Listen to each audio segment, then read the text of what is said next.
কক্সবাজারে বেড়েছে পর্যটকের সংখ্যা। সপ্তাহের শেষ দিনে কক্সবাজার সৈকতে পর্যটক আগমন নিয়ে আমরা একটু আপডেট পেতে চাই। আমাদের সঙ্গে যুক্ত আছেন কক্সবাজার থেকে সহকর্মী কামরুল ইসলাম মিন্টু।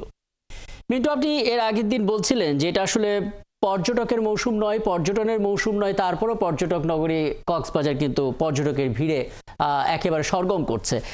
গেল দিনও আমরা দেখেছি ভিড় বাড়ছিল এবং আজকে শুক্রবার দিনটি মাথায় রেখে স্বভাবতই সেই ভিড়টা অনেক বেশি থাকবে। এখনকার পরিস্থিতিটা একটু বলবেন আমাদেরকে? পর্যটকরা কি বলছেন, নিরাপত্তা ইস্যু নিয়ে আসলে আইন শৃঙ্খলা বাহিনীর সদস্যরা বা কি বলছেন এবং ব্যবসায়ীরা বা কি বলছেন?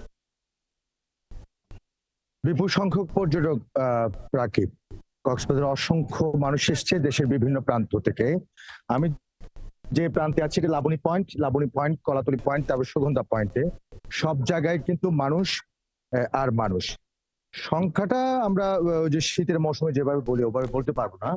আমরা যদি বলি এই বর্ষা মৌসুমে যতটুকু আশা করা হয় না তার চেয়ে বেশি পর্যটক এসছে, এটা আমরা বলতে পারি। এবং পর্যটক সংশ্লিষ্ট যারা আছেন তারাও একই কথা বলছেন। অনেক ফোন আসছে হোটেল মোটেল কটেজে, তারা সে দাবিটা করছে আগামীকালও অনেক পর্যটক আসবে এবং ইতিমধ্যে তাদের অনেকের 30%, 40%, অনেকের একেবারে শতভাগই হোটেল রুম বুকিং হয়েছে, এরকম কথা বলছে। আমরা যদি সংখ্যাটা এভাবে বলি, কক্সবাজারে আজকে 20 থেকে 25 বা 30 হাজার পর্যন্ত পর্যটক অবস্থান করছে এবং আগামীকালকে আরো বাড়বে। সর্বোচ্চ করলে এই সংখ্যাটা মিলে দাঁড়াবে হচ্ছে 50,000-এর মতো পর্যটক। আর আইন শৃঙ্খলার কথা যদি বলি, কক্সবাজারের টুরিস্ট পুলিশ তো এসপি চলে এসছে এবং তারাও খুব বেশি সচল হয়েছে, কাজ করছে পর্যটকদের হয়রানি রোধে। এবং হচ্ছে সাথে সাথে কক্সবাজার জেলা পুলিশও কাজ করছে, অন্যান্য গোয়েন্দা সংস্থাগুলো কাজ করছে।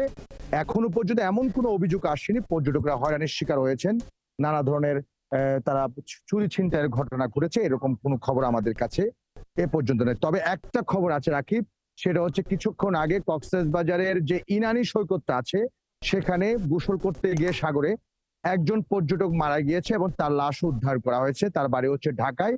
গতকালকে সে এসেছিল, আজকে ওখানে গোসল করতে যেয়ে হঠাৎ করে হচ্ছে তিনি ডুবে যান এবং সঙ্গে সঙ্গে অনেকক্ষণ নিখোঁজ ছিল, শেষ পর্যন্ত তার মরদেহ উদ্ধার করা হয়েছে। এই দুর্ঘটনা ছাড়া কক্সবাজারের সামগ্রিক অবস্থা ভালো, কক্সবাজারে পর্যটকও আছে।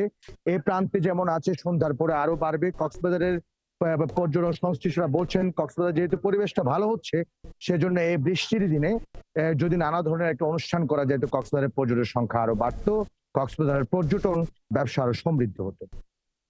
অনেক ধন্যবাদ। অনেকগুলো তথ্য জেনে নিলাম কামরুল ইসলাম মিন্টু। নিশ্চয়ই আপনার কাছ থেকে প্রতিবেদনে আরও বিস্তারিত আমরা জানতে পারবো। সহকর্মী কামরুল ইসলাম মিন্টু কক্সবাজার থেকে যুক্ত হয়েছিলেন এবং পর্যটন নগরীর খবরাখবর আমাদেরকে জানাচ্ছিলেন।